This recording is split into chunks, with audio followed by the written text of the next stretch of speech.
Hello students, excellent learning के video में आपका स्वागत है। आज हम करेंगे प्रीवियस ईयर के क्वेश्चंस और ये है सी टेट 2024 जनवरी का पेपर, जिसमें से आज हम सॉल्व करेंगे ईवीएस के क्वेश्चंस को। ठीक है, और ये हमारे पास में है जे सीरीज। तो शुरू करते हैं आज का ये प्रीवियस ईयर क्वेश्चंस का वीडियो। तो यहाँ पर सबसे पहला जो क्वेश्चन दिया गया है वो है, हमें सबसे बेस्ट आंसर को चूज करना है। निम्नलिखित में से कौन बाल केंद्रित रणनीतियों को सबसे अच्छा दर्शाता है? चर्चा, प्रदर्शन, व्याख्यान या सर्वेक्षण?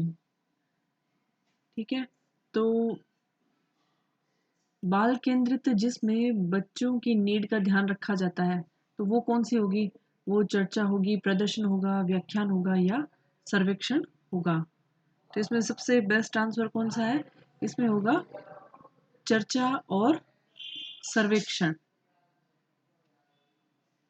सर्वेक्षण में बच्चा जो है खुद सर्वे करेगा, जो डाटाज है उनका कलेक्शन करेगा, तो ये बाल केंद्रित हो गई। चर्चा में भी खुद भाग लेगा, अपने विचारों का मंथन करेगा, तो ये बाल केंद्रित एक अच्छी रणनीति होती है, चर्चा करना और सर्वेक्षण करना। तो यहाँ सही आंसर है ऑप्शन थर्ड, ए और डी।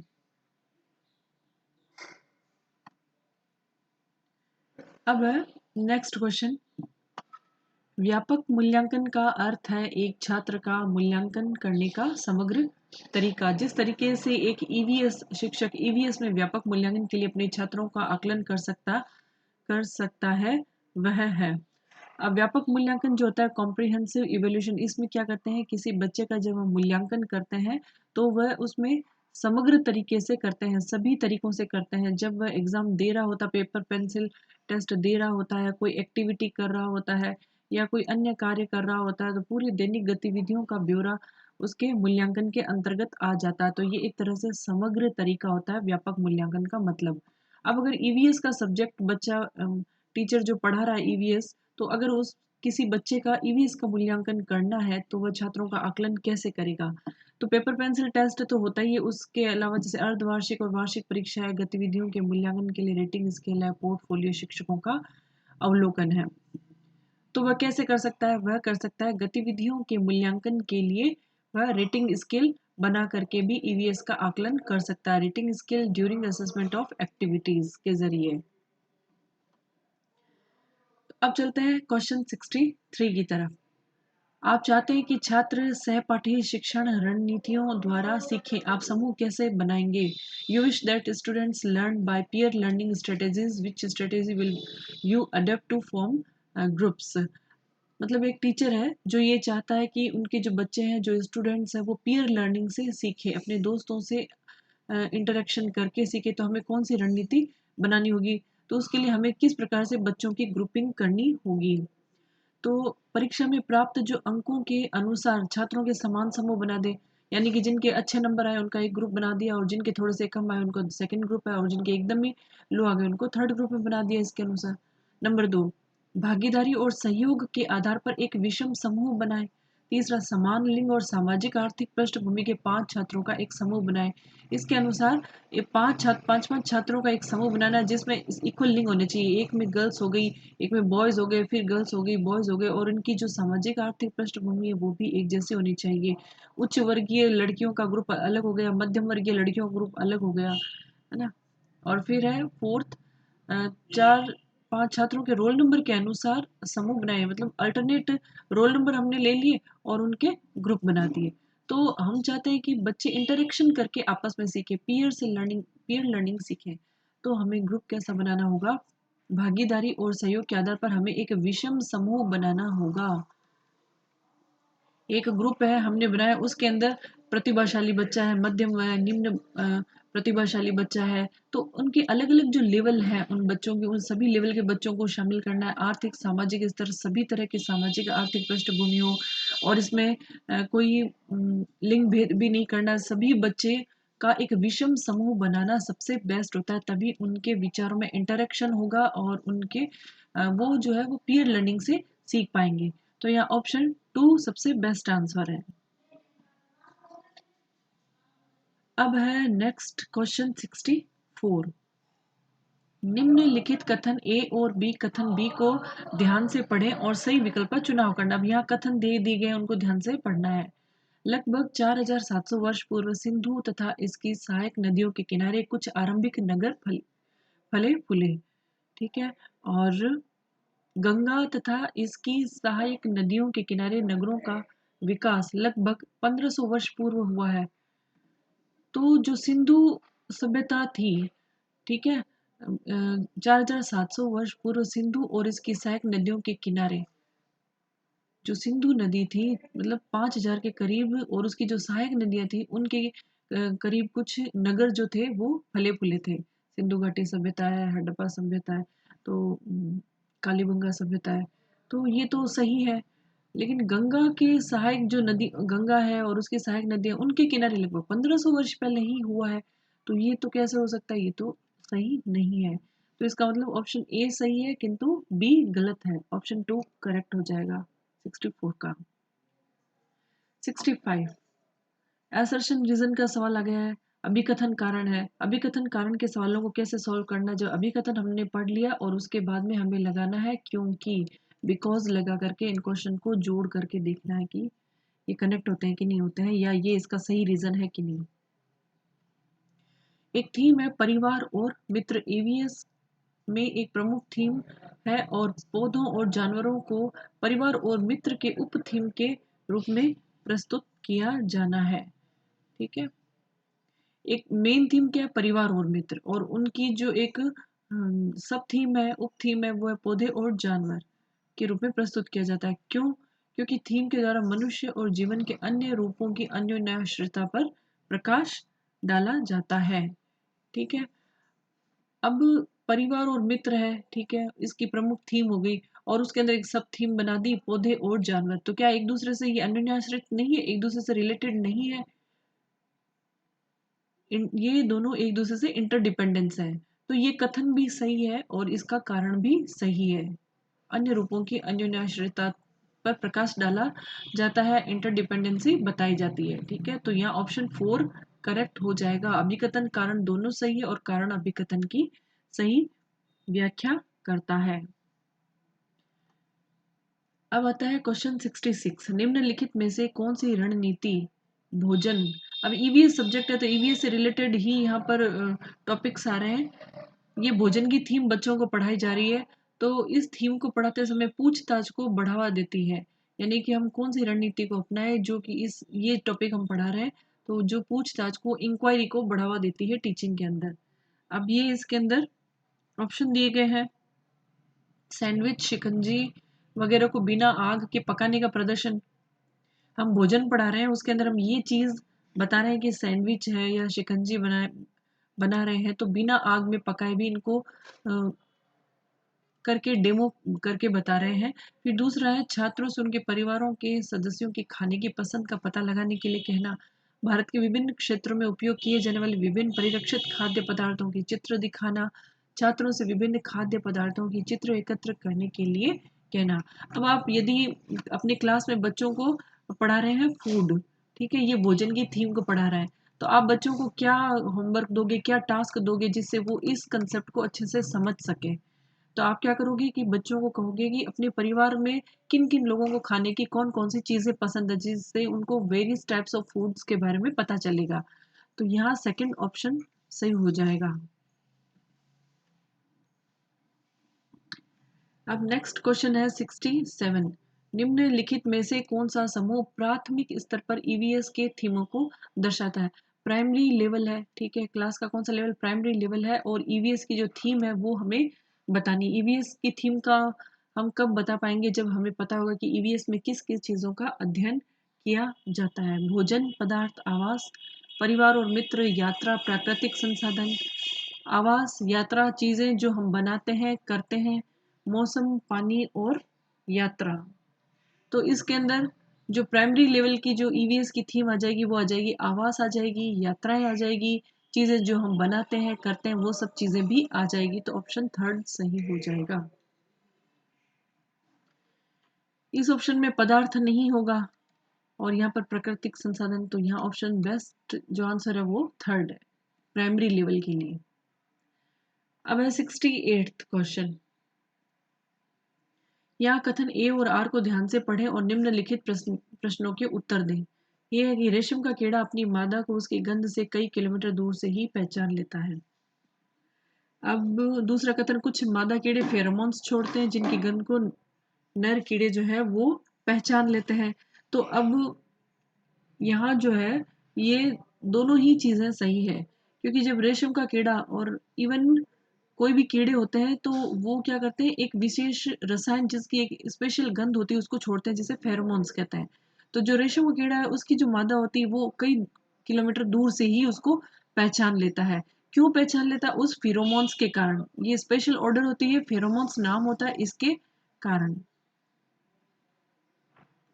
तो ये दोनों कथन ए और आर सही है और ये इसकी सही व्याख्या भी करता है। अब आता है क्वेश्चन 69। सीमा एक ईवीएस शिक्षिका ने अपने छात्रों के लिए चिड़िया घर एक क्षेत्र भ्रमण फील्ड ट्रिप का आयोजन किया। निम्नलिखित में से कौन चिड़ियाघर की यात्रा के सबसे उपयुक्त उद्देश्य है? एक टीचर है सीमा, ईवीएस की टीचर है, उन्होंने अपने स्टूडेंट्स को चिड़ियाघर में फील्ड ट्रिप के लिए लेकर के गई। ठीक है, तो उनको चिड़ियाघर की बच्चों की यात्रा करवाने का मूल और सबसे उपयुक्त उद्देश्य क्या है वो हमें बताना है। चिड़ियाघर के जानवरों के नाम याद करवाना, जानवरों से संबंधित अवधारणाओं को जोड़ना, प्रक्रिया कौशल को बढ़ावा देना, चिड़ियाघर में छात्रों के सीखने का आकलन।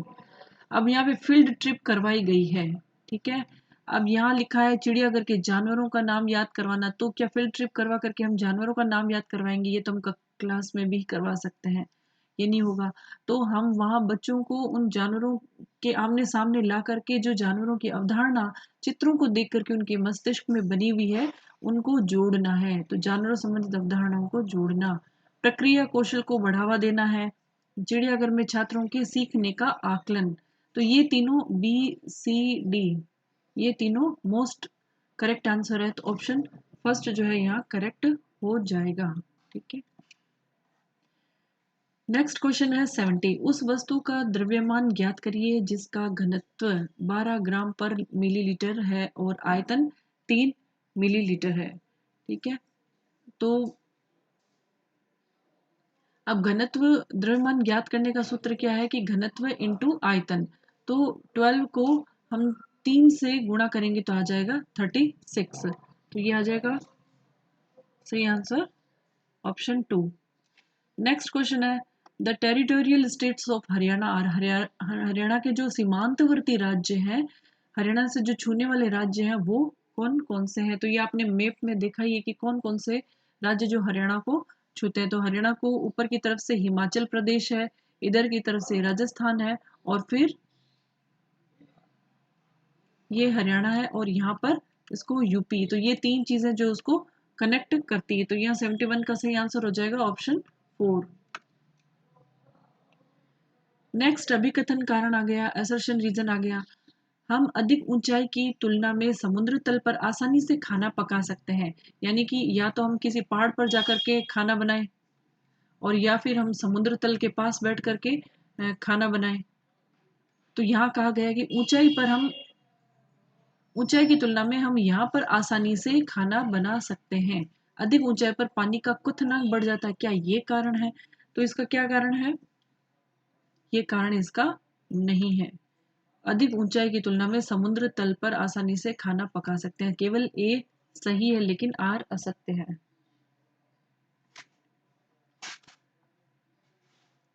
फिर है डॉक्टर मरीजों में मलेरिया की पहचान के लिए खून की जांच कराने के लिए निर्देशित करते हैं। खून की जांच से, अब जब किसी को मलेरिया हो जाता है तो डॉक्टर खून की जांच कराने के लिए कहते हैं। क्यों कहते हैं? खून की जांच से उन्हें क्या पता चलता है? उसमें उपस्थित लोह तत्व की मात्रा का पता चलेगा, उसमें उपस्थित मादा मच्छर के अंडों की उपस्थिति का पता चलेगा, जीवाणुओं का पता चलेगा, हीमोग्लोबिन का पता चलेगा। तो जो डॉक्टर है वो मलेरिया की पहचान करने के लिए खून की जांच के लिए क्यों कहते हैं? जिससे कि उनको ये पता चल सके कि ब्लड के अंदर कितने जीवाणु हैं, किसके जीवाणु है। ठीक है, किसके जीवाणु है। तो ये ऑप्शन थर्ड करेक्ट हो जाएगा। अब है 74। पक्षियों का अध्ययन करने वालों ने यह परीक्षण किया है कि पक्षियों की एक विशेष प्रजाति में नर पक्षी अपने अपने घोंसले बनाते हैं। मादा पक्षी उन सभी घोंसलों को देखती है और उनमें से जो सबसे अच्छा लगता है उसमें ही वह अंडे देने का निश्चय करती है। यानी कि पक्षियों का जो अध्ययन करते हैं वैज्ञानिक, उन्होंने कहा है कि कुछ विशेष प्रजाति के पक्षी होते हैं जिसके अंदर नर तो क्या करेंगे, घोंसले बनाएंगे और फिर मादा पक्षी उनको ऑब्जर्व करेगी। मादा पक्षी जो उनको ऑब्जर्व करेगी और देखेगी कि सबसे बेस्ट जो घोंसला कौन सा है और उसी घोंसले में जाकर के वह अंडे देगी। ठीक है, तो ऐसा कौन सा पक्षी है, कौन सा पक्षी ऐसे काम करता है, वो है वीवर बर्ड, वीवर पक्षी। प्रत्येक परिवार में सदस्यों की संख्या और पानी की अनुमानित मात्रा की खपत का पता लगाने के लिए छात्र अपने घर और पड़ोस में एक सर्वेक्षण करते हैं। इस गतिविधि के माध्यम से कौन से कौशल और प्रक्रियाएं विकसित की जाती है। ठीक है, अब स्टूडेंट्स को एक काम दिया गया है कि अपने आसपास के कुछ घरों में जाना है और वहां पर ये नोट करना है कि वहां पर कितने मेंबर्स हैं, घर में कितने लोग हैं और पानी की कितनी मात्रा जो है वहां खपत हो रही है। ठीक है, तो ये चीजें पता करनी, तो इसके लिए कौन से कौशल का विकास होगा। अब बच्चे घर जाएंगे, उनके घर तो पूछताछ करेंगे, फिर पूछताछ करने से उनको कुछ डाटा मिलेंगे, उससे रिजल्ट निकालेंगे और उन रिजल्ट निकालने के बाद उसको अभिव्यक्त करेंगे कि जहाँ सदस्यों की संख्या ज्यादा है वहाँ पानी की जो खपत है वो भी ज्यादा, तो उसके बाद में अभिव्यक्ति होगी। तो यहाँ पर पूछताछ का कौशल विकसित होगा, परिणाम निकालेंगे, अभिव्यक्ति होगी। ऑप्शन फर्स्ट करेक्ट है। क्वेश्चन 676, एनसीईआरटी की ईवीएस की टेक्स्ट बुक है, उसमें एक अध्याय है, उसमें लिखा है कि वहीदा का प्रिज्म और नौसेना में डॉक्टर के रूप में उनके अनुभव का वर्णन है। ठीक है, इसे शामिल करने के क्या कारण है। ईवीएस की जो टेक्स्ट बुक में एक चैप्टर को शामिल किया गया है। देखिए, ईवीएस की बुक आपको सीटेट के एग्जाम में पढ़ के जानी है और इसमें देखो ये चैप्टर दे दिया। अब ये कह रहे हैं कि चैप्टर को क्यों शामिल किया गया है, क्या इसका मतलब उद्देश्य है। उनका अनुभव लैंगिक रूढ़ियों को चुनौती देता है, इसलिए उनकी कहानी सशस्त्र बलों में एक चिकित्सा अधिकारी के जीवन की झलक देती है। यह समझना कि प्रिज्म 7 रंगों को दर्शाता है, उसके सामने आने वाली कठिनाइयों और उनके निपटने के तरीकों को समझाना। तो एक तो ये है कि उनकी कहानी जो है सशस्त्र बलों में एक चिकित्सा अधिकारी के जीवन की झलक देती है। ठीक है, कि ये नौसेना में डॉक्टर है और उनका जीवन किस प्रकार का उसके बारे में भी बताती है और उसके अलावा ये उनके जो अनुभव जो लैंगिक रूढ़ियों को चुनौती भी देता है। ठीक है, और उसके सामने आने वाली कठिनाइयों और उनके निपटने के तरीकों को समझाना। अब जब नेवी के अंदर ये डॉक्टर का काम कर रही हैं तो वहां पर कुछ प्रॉब्लम्स भी आई होंगी, कुछ कठिनाइयां भी आई होगी, तो उनको निपटने के तरीकों को भी समझाना है। तो यहाँ जो उत्तर हो जाएगा ए, बी और डी हो जाएगा। Best answer A, B, D. Third option correct हो जाएगा। अब है क्वेश्चन 77। दो कथन दिए गए। बोरा असम में उपयोग की जाने वाली धान का एक सामान्य प्रकार है। धान की खेती चिकनी मिट्टी में अच्छी होती है एवं फसल को प्रचुर मात्रा में पानी चाहिए होता है। अब ये भी सही बात है कि जो बोरा होती है वो असम की एक धान का प्रकार होती है, धान का नाम है बोरा। और धान की जब खेती होती है उसमें चिकनी मिट्टी सबसे बेस्ट होती है, क्योंकि इस फसल को क्या होता है, ज्यादा पानी चाहिए होता है और चिकनी मिट्टी ज्यादा पानी को अपने अंदर होल्ड करके रखती है। तो दोनों ही कथन सत्य है, तो ऑप्शन 4 जो है वो सही है। ए और बी दोनों सही है। Next question 78। पोचमपल्ली खूबसूरत डिजाइन की चमकदार रंगों की साड़ियों और विशेष प्रकार की बुनाई, जिसे भी पोचमपल्ली ही कहते हैं, कि विख्यात जिला है। निम्नलिखित में से किसका भाग है। साड़ियों के अंदर एक विशेष बुनाई की जाती है, खूबसूरत सी डिजाइन बनाई जाती है, उस डिजाइन का नाम क्या है, पोचमपल्ली। ठीक है, और अब ये जो जिला है पोचमपल्ली ही इस जिले का नाम है। ये कहाँ का है ये जिला, तो वो हमें यहाँ बताना है। तो ये जिला है तेलंगाना का। ठीक है, ऑप्शन थर्ड करेक्ट है। 79th question. एक ईवीएस शिक्षिका अपने छात्रों से सोचने और जवाब देने के लिए कहती है कि हम सर्दियों के दौरान ऊनी कपड़ों में क्यों सहज महसूस करते हैं। इस तरह का प्रश्न है। ईवीएस की जो टीचर है उन्होंने अपने स्टूडेंट से कहा कि सर्दियों में हम ऊनी कपड़े क्यों पहनते हैं या ऊनी कपड़े पहनने से हमें अच्छा क्यों लगता है। तो अब बच्चे किस तरह का ये बच्चों से प्रश्न पूछा गया है टीचर के द्वारा। विश्लेषणात्मक है, काल्पनिक, अभिसारी, तथ्यात्मक। तो ये तो विश्लेषण करने वाला सवाल है, काल्पनिक तो नहीं है क्योंकि वाकई में ये कपड़े पहने जाते हैं। अभिसारी कॉन्वर्जेंट भी नहीं है क्योंकि कई कारण, और तथ्यात्मक प्रश्न तथ्य भी नहीं है। इसमें बच्चे विश्लेषण करेंगे, एनालिटिकल क्वेश्चन है जिसमें बच्चे सोचेंगे समझेंगे फिर जवाब देंगे। तो ऑप्शन फर्स्ट जो है वो सही आंसर है। 80 क्वेश्चन, दो कथन दिए गए, ईवीएस पाठ्यक्रम को 6 थीम के अंदर बांटा गया है। पानी, आपसे संबंध, भोजन, यातायात, आवास वस्तुएं कैसे कार्य करती है। ईवीएस के थीम बच्चों के जीवन के बहुत करीब है। ठीक है, अब क्या ईवीएस पाठ्यक्रम को केवल 6 थीम में ही बांटा गया है, इतने में ही इसको पूरा बाउंड कर दिया गया है? नहीं, ईवीएस पाठ्यक्रम की थीम्स खूब सारी हैं, तो हम इन्हें सिर्फ 6 के अंदर डिवाइड करके नहीं पढ़ सकते हैं। तो ऑप्शन फर्स्ट गलत हो गया। ईवीएस की थीम जो बच्चों के जीवन के बहुत करीब है, ये बात बिल्कुल सही है क्योंकि ईवीएस जो है बच्चों के आसपास के पर्यावरण से रिलेटेड चीजें जो है उनको सिखाते हैं। तो यहाँ ऑप्शन फर्स्ट गलत है और कथन जो सेकंड है वो सही है।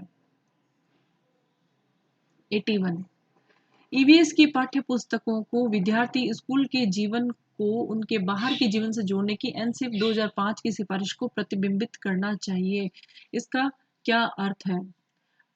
यानी कि ईवीएस की जो टेक्स्ट बुक है बच्चों की, उसके अंदर विद्यार्थी के स्कूल का जो जीवन है उससे बाहर के जीवन से जोड़ करके पढ़ाया जाना चाहिए, ऐसा कि एनसीएफ 2005 में कहा गया। Out of the box thinking करना, स्कूल के बाहर के जीवन से जोड़ना।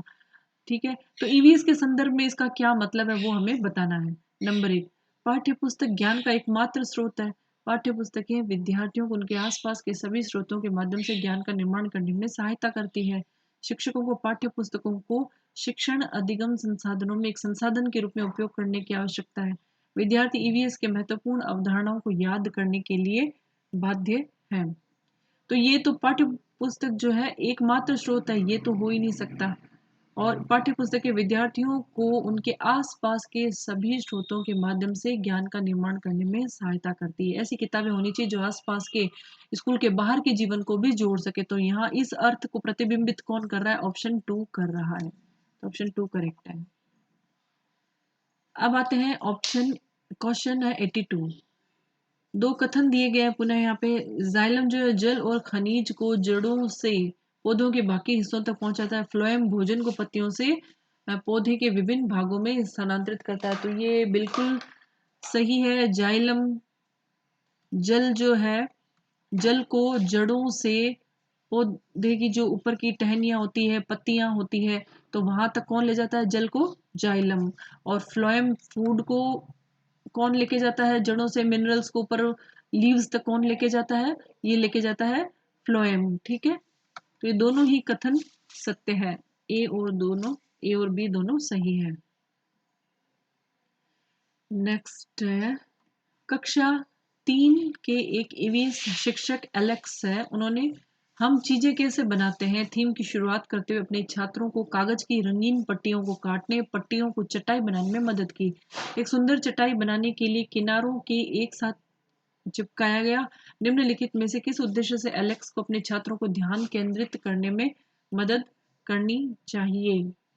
ठीक है, अब ये टीचर सिखा रहे हैं, 3rd क्लास के छोटे बच्चे हैं, तो एलेक्स ये सिखा रहे हैं कि चीज़ों को कैसे बनाते हैं। तो अब रंगीन सुंदर सुंदर पट्टियाँ उनको दे दी, अलग अलग रंग की पट्टियाँ दे दी। अब उन पट्टियों को मिला करके आपस में चटाई बनानी है उन बच्चों को। ठीक है, तो अब चटाई में किस तरह से पट्टियों को जोड़ना है, तो अब बच्चों को ध्यान केंद्रित करने में किस तरह से मदद करनी चाहिए। अब यहाँ रंग पैटर्न के बारे में सीखना, सौंदर्य बोध विकसित करना, इस गतिविधि को बुनकरों द्वारा की जाने वाली बुनाई से संबंधित करना, चटाई को बनाने की विधि के चरणों को याद करना, आकर्षक रंगों के पेपर चुनना, स्ट्रिप्स को पूरी तरह से काटना सीखना।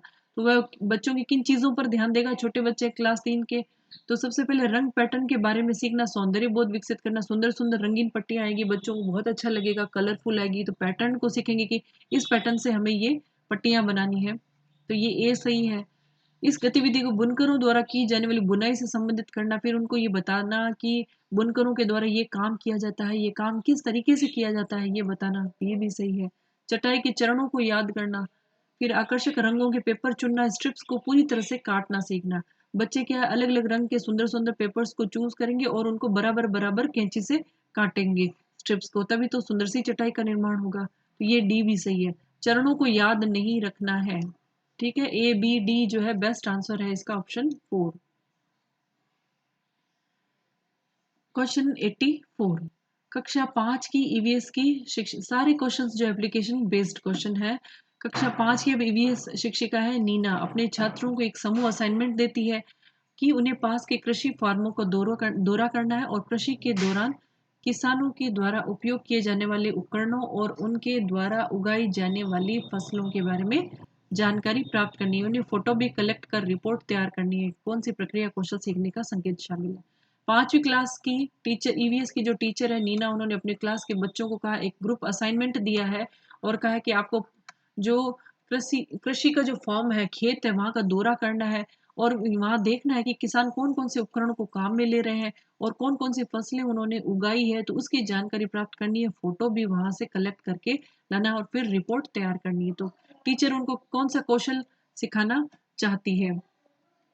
तो यहाँ पर बच्चे पहले तो जाएंगे खेत के अंदर और फिर वहाँ जो किसान है उनसे पूछेंगे कि आप कौन से उपकरणों का प्रयोग कर रहे हो, कौन सी फसल आपने उगाई है। तो यहाँ प्रश्न करना होगा, फिर अभिव्यक्त करना और फिर परिणाम निकालना। यहाँ ऑप्शन 4 सबसे बेस्ट आंसर है। अब देखिए यहाँ जैसे प्रयोग करना, तो प्रयोग तो उन्हें करना ही नहीं है, परिकल्पनाएं भी नहीं लगानी, क्योंकि वहां फील्ड में जाकर के वो देख रहे हैं उन चीजों को। अनुमान भी नहीं लगाना, ना प्रयोग करना, तो यहाँ पर ये चीजें गलत हो जाएगी, लेकिन इसमें ये तीनों चीजें सही है। 84 का 4 ऑप्शन सही है। नेक्स्ट है, जोहड़ से संबंधित निम्नलिखित में से कौन सा एक कथन सही है? सही उत्तर चुनिए।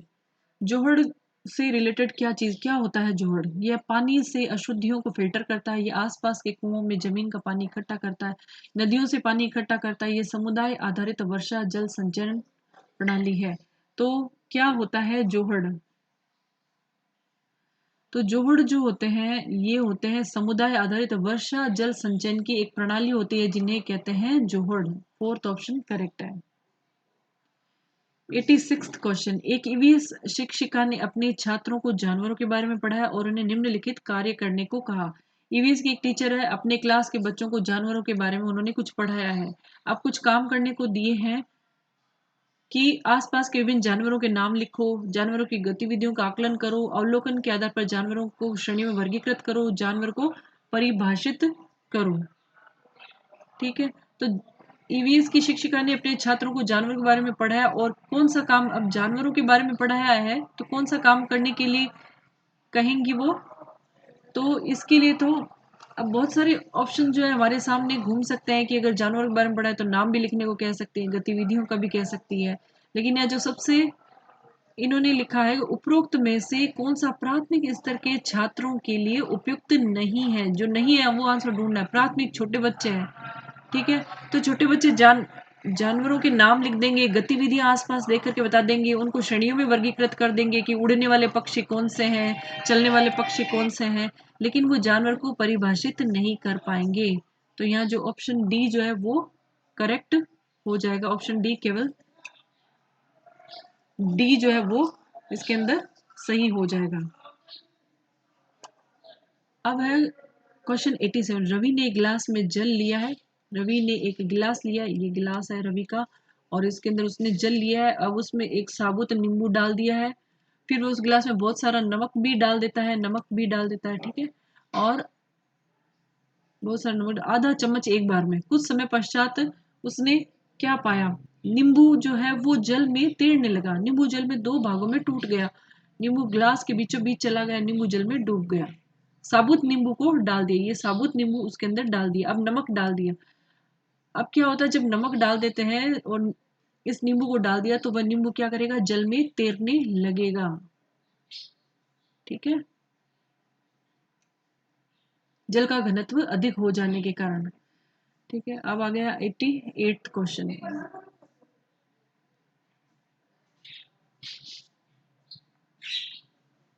अल बरूनी के बारे में निम्नलिखित कथनों में से कौन सा एक कथन सही नहीं है? सही उत्तर चुनें। अल बरूनी के बारे में जो कथन है आपकी बुक में दिए गए हैं, तो उनमें से कौन से कथन सही है, लेकिन इनमें से एक कथन जो गलत है वो हमें ढूंढना है।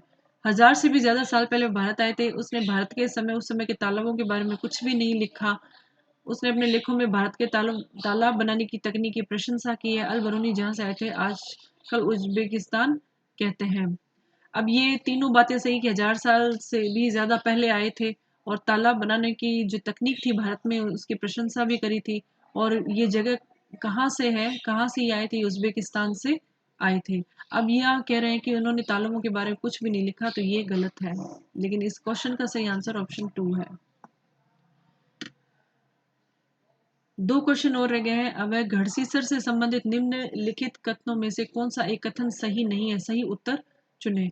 घड़सीसर से संबंधित कौन सी चीज सही नहीं है? यह तालाब 650 साल पहले बनाया गया था। 9 तालाबों से जुड़ा हुआ है। जैसलमेर राजा गढ़सी ने बनाया था। यह आज भी प्रयोग में है। तो गलत एक कथन सही नहीं है, उसको चूज करना है। तो 650 साल पहले बनाया गया था, 9 तालाबों से जुड़ा हुआ है, जैसलमेर के राजा गढ़सी ने इसे बनाया था, लेकिन ये आज भी प्रयोग में किया जाता है, ये गलत है।